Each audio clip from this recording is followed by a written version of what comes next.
Good morning, my dear students. Welcome back to the BLO class. So, we were discussing the banker and customer relationship unit 2, right? So, under this topic, we were discussing the special relationship between the banker and the customer. Under special relationship, we have completed the rights of a banker under this right to lien, right to set off, and right to appropriate payments. These three points were done in the previous class. So, today let us see the fourth and fifth point, that is right to charge interest, commission, incidental charges, and then right to not to produce the books of accounts.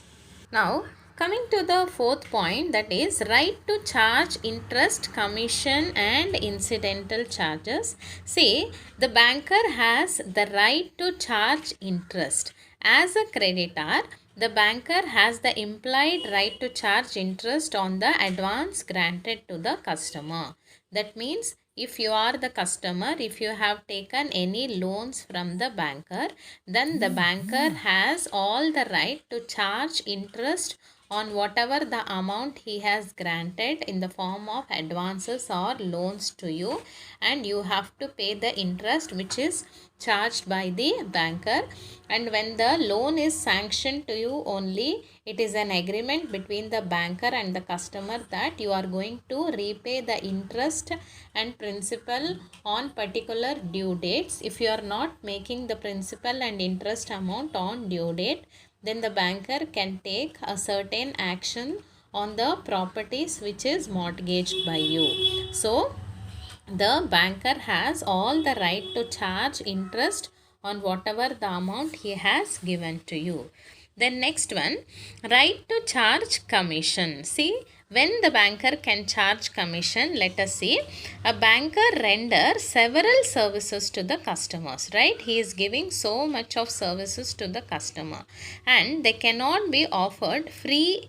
Hence, the banker has an implied right to levy certain charges known as commission. See, the banker, suppose you take a DD with the banker, you are giving the checks, you are withdrawing more than the free limit in the ATM, and he is giving you the passbook entries are done. They will be sending SMS, emails regarding your balance inquiry statements. So many services you are receiving from the banker.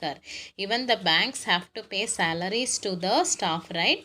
And they have to pay the rent of the building. So much of maintenance cost will be there. So to maintain the bank, even they need the funds. So for whatever the service the banker is giving to you, for example, for maintaining the account, giving the ATM facility, check and all, yearly some nominal charges will be done by the banker. It will be deducted from your account. Apart from that, if you are receiving any DDs or giving the checks for transfer of funds and all, a certain charges will be applied. So that is called as a right to charge commission by a banker from the customer.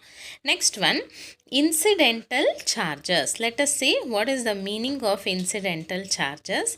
Incidental charges are levied by banker on the inoperative or unremunerated current accounts of the customers. Incidental charges rates are revised by the bank from time to time. See, current account means what? First of all, saving account means you all know you are going to have a saving account in which you save some amount, and whenever you are in need of the money, you go and withdraw from the bank, right? Now, apart from saving account, current account also is there. Current account means it will be mainly opened by the business people. Why the current account? The reason is, see, saving account has certain limits for withdrawal of amount per day, and withdrawal of amount in the ATMs also per day limit will be there for savings account. That is 50,000, 45,000 and all. More than that you cannot withdraw in a day. And more number of checks you cannot apply in a day. So much restrictions is there for the saving account.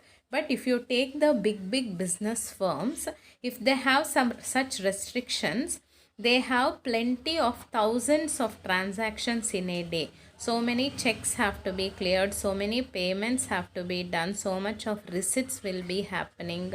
The clearances should be happening on time.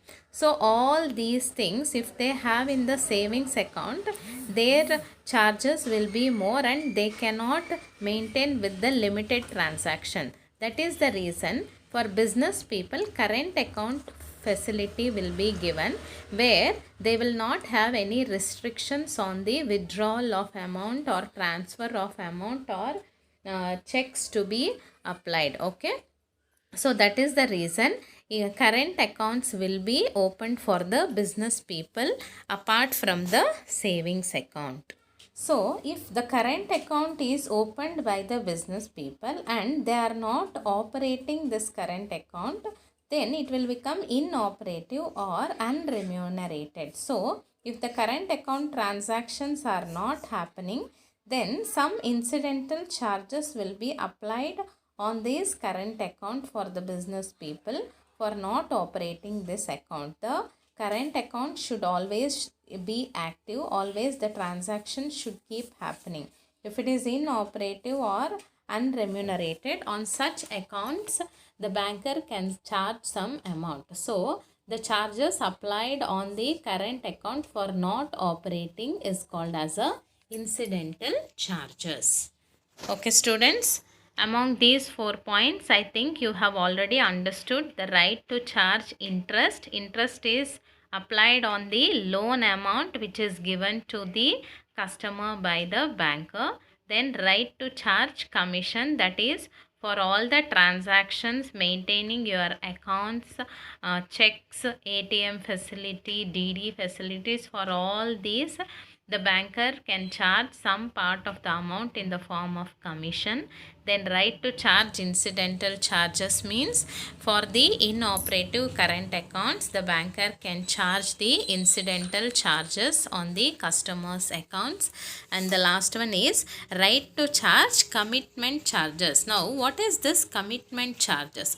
Commitment charges means the fees which is charged by the banker on the borrower for an unused credit or undisbursed loan amount. That means, see, suppose you have applied for a loan of 30 lakhs for constructing your house. Now, you can withdraw the amount how much ever you want, because the interest will be charged on the amount which is sanctioned to you and which is withdrawn by you.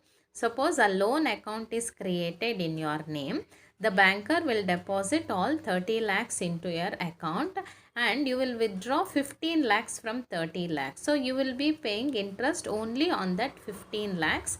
Another 15 lakhs you need not pay the interest because you didn't withdraw the amount. But what is the benefit to the banker? He cannot use that amount, right? Because it is already sanctioned to your loan account and the banker doesn't know when you are going to withdraw. Suddenly, if you withdraw the amount, you should have amount in your account, right? The banker cannot withdraw the amount.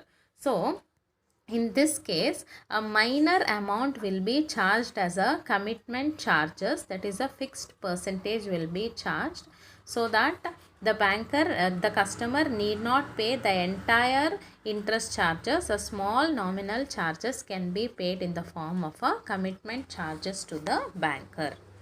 Okay students, I hope all of you have understood all the 4 points: right to charge interest, commission, incidental charges and commitment charges. The notes will be sent regarding all these 4 points. All of you note down. It is very easy points, not much complicated. The remaining 2 points under the special relationship between the banker and the customer will be discussed in the next class. Okay. Thank you everyone.